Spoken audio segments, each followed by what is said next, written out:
Right? We hit some new lows over the weekend with the MAGA gang desperately trying to characterize this kid who murdered Charlie Kirk as anything other than one of them and doing everything they can to score political points from. Following that comment from Jimmy Kimmel, the comedian's late-night show was suspended indefinitely by ABC. That type of speech is designed to be protected.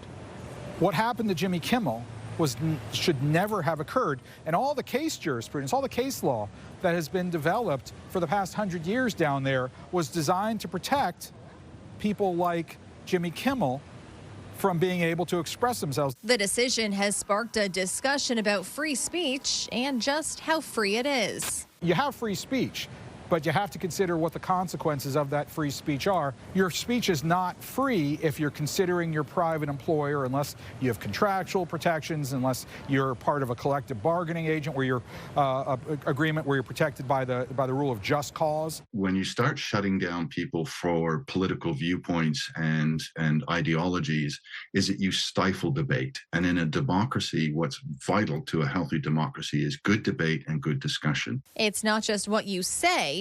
What you post can have consequences, too. So-called cancel culture is not new.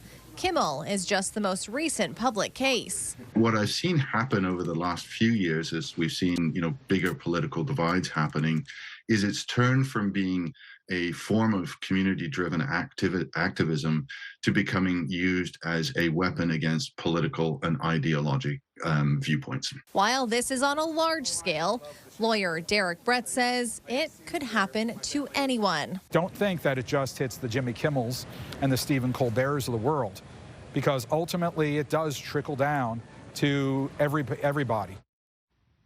Now, in terms of sharing opinions online, digital anthropologist Giles Crouch says what goes online stays online. He also noted social media algorithms often highlight controversial takes, so one comment could go much further than you expect. Oh, Maria. That's interesting information. Thank you very much, Stephanie. CTV's Stephanie Seekos for us in the news center this evening.